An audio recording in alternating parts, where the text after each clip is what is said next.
Captain America, he puts on Black Star's art.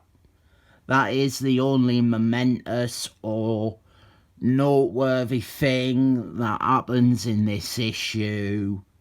This is the most secret Avengers 4 and the final part of this unimpressive first story arc. They have gone to Mars.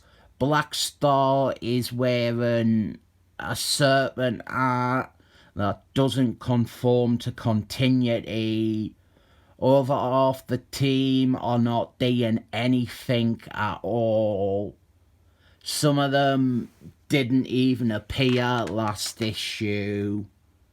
We open with two of the, well, I was going to say benched characters, but even the ones who were on Mars, most of them are benched as well.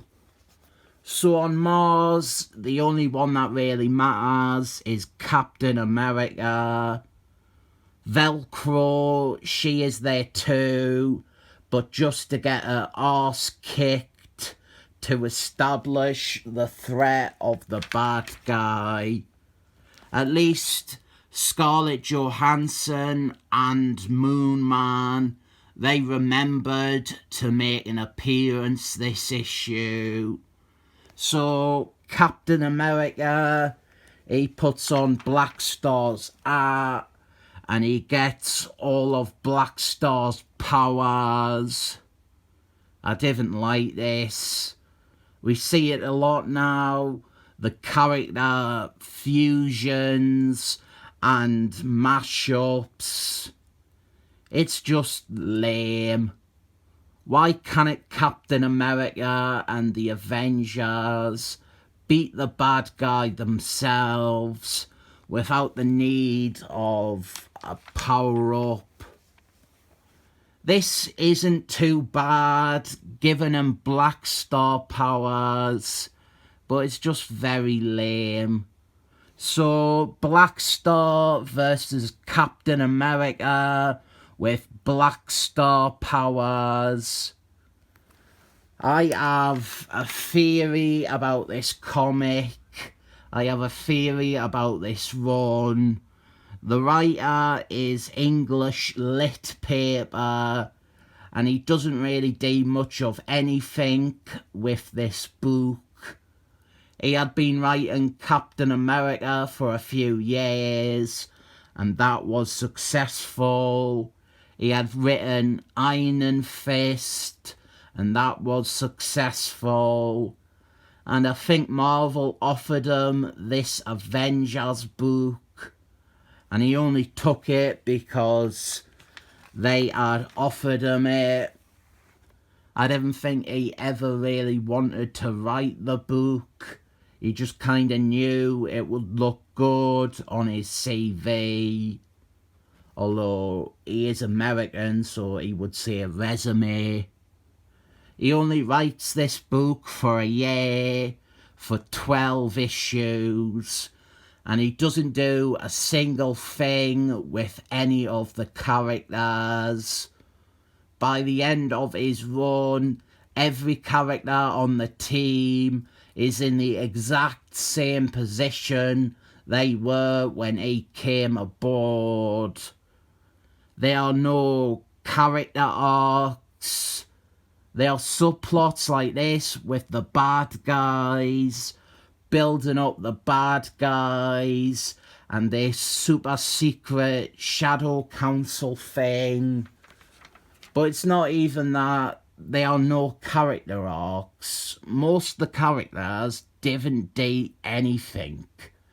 Moon Man, Scarlett Johansson, War Machine. If you can tell us one thing that they do in all 12 issues, one thing that isn't they gone on this mission with the rest of the team. I mean, something like how Smurf explained some science in issue 2. That is something that Smurf did. That's something only Smurf did. That's something that justified Smurf being there. The boring Mars alien man who was never seen again, he does more in this story than 80% of the actual team.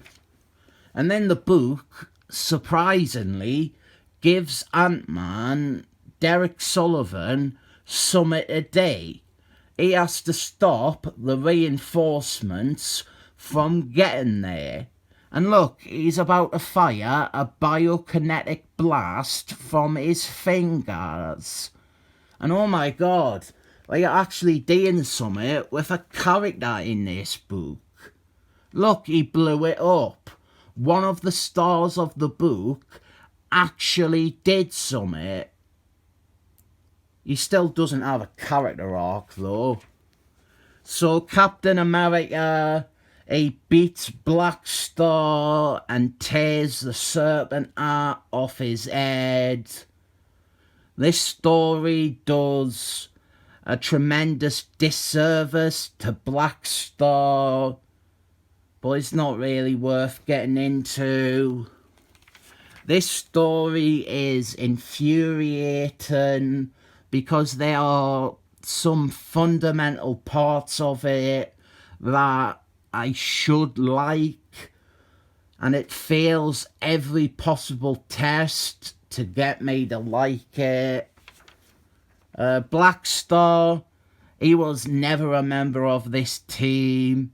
I mentioned in the other reviews, he's on a couple of covers. He appears with them in one guest appearance, but he's not a member. This story at no point establishes him as part of the team, and at the end here, he leaves to go and do a crossover with Galactical Guardians, and he is never in this book again.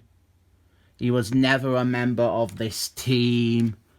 We finish with the one good thing from this story, bringing back the evil Samuel L. Jackson robot from an Defender story.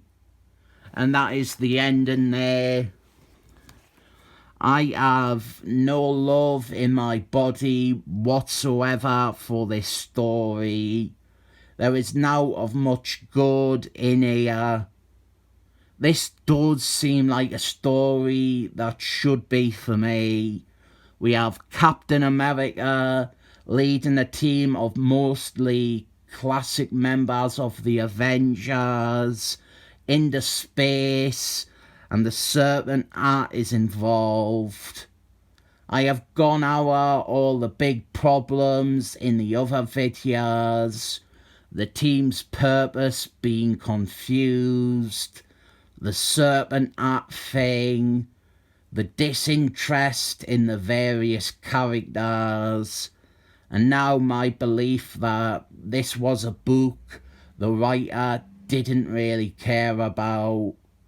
I could overlook some of the problems and nitpicks if the story was better, but I am only glad to have gotten to the end of reviewing this, because it means I can finally review a good story instead of having this waiting for us on me review pile. 7 thumbs up.